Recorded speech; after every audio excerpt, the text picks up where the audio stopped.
Hello guys, Ugok Anime PH nga pala, ngayon nga ay pag-uusapan na natin ang Chapter 8 ng Dragon Ball Kakome.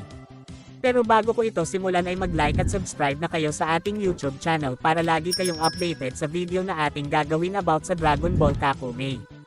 Ngunit bago ko nga ito simulan ay mag-intro na muna tayo.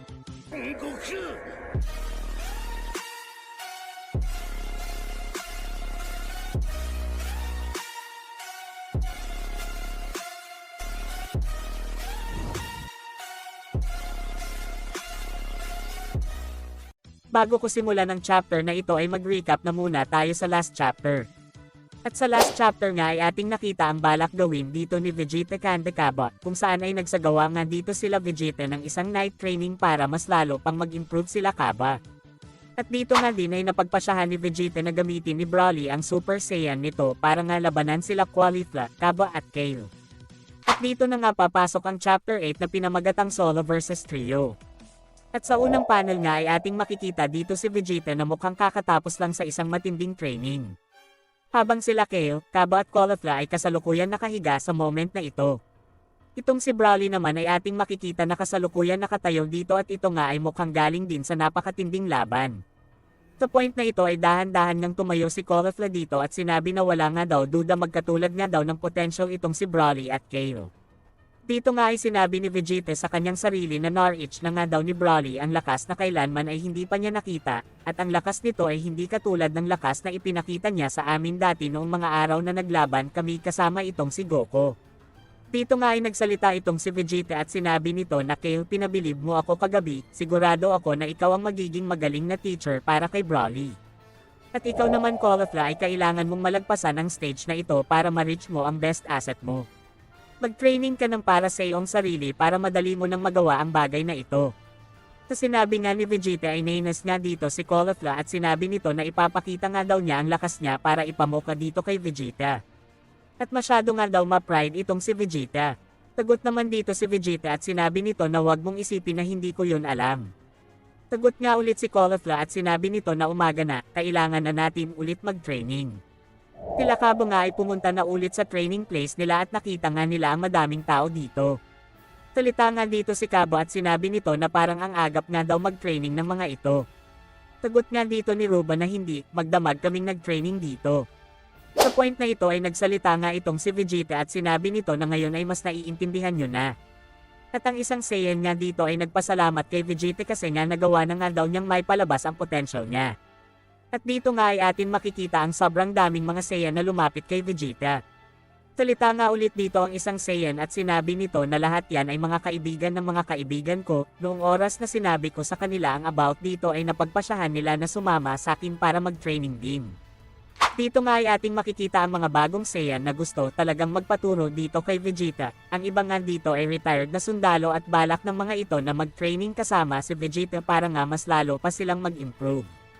Tagot nga dito ni Vegeta na sige magsimula na tayo, para lumakas kayo ay kailangan nyo lang ng oras. Nakikita na nga dito ni Vegeta ang pagkapanalo nila sa darating na digmaan, at ang mga admirals nga dito ay talagang naging masaya sa kanilang mga ginagawa. At sa kabilang banda naman ay napunta ang scene dito kanda Bulma at sa isang babaeng Saiyan, ang dalawa nga dito ay nag-uusap lang about sa kanilang mga buhay. Pati na rin ang about sa pagkakaroon ng asawang Saiyan. Gusto nga dito ni Bulma na makilala ang asawa dito ng Saiyan, pati na rin ang ma-introduce din niya ang asawa niyang si Vegeta. Pinag-uusapan niya din nila ang about sa Universe 6 Laboratory kung saan ay napakaganda nga daw talaga nito, dahilan kaya nga gustong mapuntahan ito ni Bulma. Dito nga ay ipinangako ng babaeng Saiyan kay Bulma na baka daw bukas ay pumunta sila doon na talagang nagpasaya dito kay Bulma. Dito nga ay ipinakita ang napakagandang laboratory ng Universe 6 na sinasabi na isa sa pinaka-advanced na technology sa lahat. Sa kabilang banda naman ay ipinakita nga dito ang planetang Kalaman, kung saan ay nandito nga sila Clearan. Dito nga ay sinabi ni Bergamo na ano nga daw ang sinadya ng mga ito sa kanya. Tagot nga dito ni Clearan na sinabi nga daw sa kanya ni Gohan na dito nga daw sila mag-training para sa paghahanda sa paparating na war. Dito nga ay tumawa lang itong si Bergamo at sinabi nito na mag-training kasama kami, dagdag pa nito na maghanda sa paparating na war. Sila Clearan nga ay nagtataka nga dito kasi hindi pala alam ni Bergamo ang mangyayaring war. Dito nga ay nagsalita itong si Tenshinhan at sinabi nito na ang Grand Priest ay nagpadala ng mensahe, hindi mo ba naaalala? Si Bergamo nga ay wala pa rin idea dito. Kaya naisip dito ni Clearen na baka nga daw hindi ito narinig nila Bergamo sa kadahilanan na makapal nga ang layer ng planetang ito. Salita naman si Yamcha at sinabi nito na sinasabi mo dahil lang sa makapal ang layer ng planeta nila kaya hindi nila ito alam.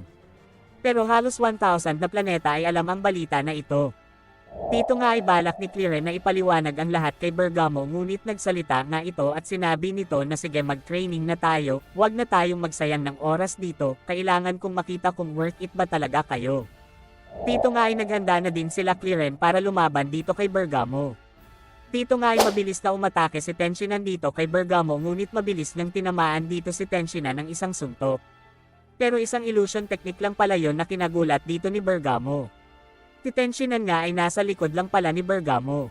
At si Clearen naman ay mabilis na pumunta sa harap ni Bergamo pero inatake pa nga din ni Bergamo si Tenshinhan ng isang sipa dahilan kaya nga ito ay tumalsik ng malayo. Si Clearen naman ay naghanda dito ng isang pag-atake at nirelease na nga niya ito na rektang tatama dito kay Bergamo. Pero nagawa nga dito ni Bergamo na maiwasan ang pag-atake dito ni Clearen at sumugod na nga agad ito papunta kay Clearen ngunit gumamit nga si Clearen ng Taiyokan na talagang nagpasakit sa mata nito. At habang hindi dito makakita si Bergamo ay umatake nga si Yamcha mula sa likod ni Bergamo ng sobrang daming pag-atake na rektang tumatama kay Bergamo. Pero habang umaatake dito si Yamcha ay nagulat nga siya sa biglang paglaki dito nito. At aatake na nga ito kay Yamcha ng isang malakas na suntok.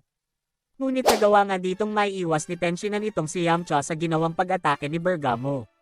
At nag-counter nga din ito ng isang malakas na pagsipa na rektang tumama dito. Sobrang ganda nga ng chemistry ng tatlong ito. Dito nga ay naghanda na sila Tenshinhan, Clearen at Yamcha para umatake ng sobrang lakas na atake. Si Bergamo nga din ay naghanda na din dito. At sabay nang nirelease ng tatlo ang kanilang ginawang pag-atake at binuhos na nga nila ang lakas nila sa atake na ito. Si Bergamo nga ay nagsalita dito at sinabi nito na hindi nga daw niya naisip na ganito pala ang mga ito.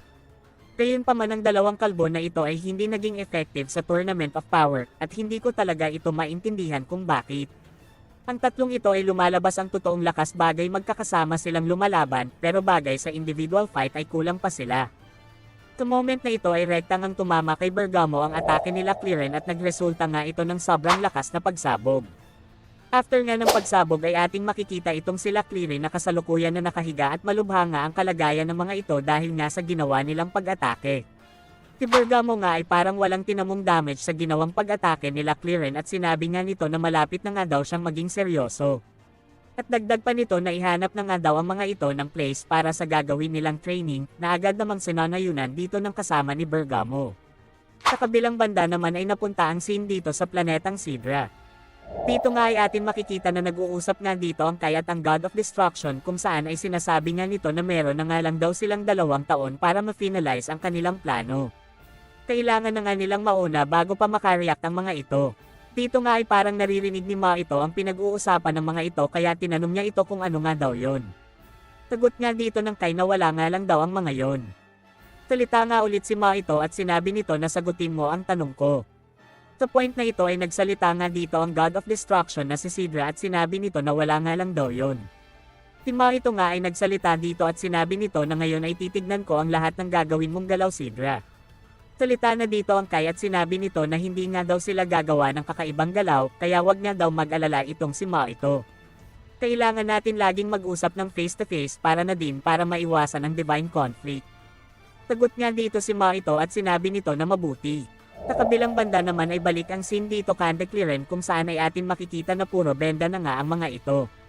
Dito nga ay sinasabi ni Yamcha na meron na nga lang daw silang 2 taon para mag-training kaya kailangan na nga daw nilang matuto, dagdag pa dito ni Yamcha na paano nga daw nila malalaman kung kailan magsisimula ang war.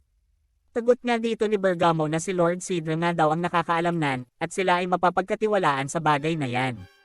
Sa moment na ito ay natatawa nga ang isang kasamahan ni Bergamo kay Tenshinhan kasi nga may mata daw ito sa noo, kaya madali nga lang daw para dito makita kung sino ang paparating mula sa makapal na ulap. Dito nga ay nagtawanan sila Clearen. Salita nga din dito ang isang kasamahan ni Bergamo at tinanong nga nito kung bakit daw nagkaroon ng mata itong si Tenshinhan sa noo. Sagot nga dito si Tenshinhan at sinabi nito na yan nga daw ay descendant ng clan nilang tinatawag na Three-Eyed. Ngayon nga daw ay hindi na ito nag-e-exist. Dagdag pa nito noong bata pa nga daw siya ay gusto nga daw ng mga wise man ang third eye nila, at ang iba naman ay sinasabi na kami nga daw ay may kakayahan makakita ng mga demonyo gamit ang third eye na ito. Ang iba naman ay sinasabi na ito nga daw ang magiging way ng lakas ko. At isang araw ay sumali ako sa Crane School at doon ko na nga nakilala ang kaibigan kong si Chaoso. Pero noong mga araw na bumalik ako sa aming village ay bigla na nga lang naglaho ang mga magulang ko. Pero gumawa ako ng way para hanapin ang mga ito ngunit nabigo akong gawin yun kaya napagpasyahan ko na bumalik sa Crane School para ito na ang maging second family ko at doon ko na nga din nakilala sila Clearen, Goko at Yamcha. Sa moment na ito ay sinasabi na nga nila Clearen ang dahilan kung bakit sila nag-trade training kasi nga daw ang kaibigan daw nilang si Goko ay nakasealed sa Universe 19 kaya iniisip nga daw nila ang kanilang sarili bagay wala si Goko sa kanilang panig. Dito nga ay nagsalita na itong si Yamcha at sinabi nito na nasa puso nga lang daw nila si Goko, at kanila nga daw alalahanin ang mga tinuro niya sa atin, mananalo tayo sa digmaan na ito para maibalik na natin si Goko sa ating panig.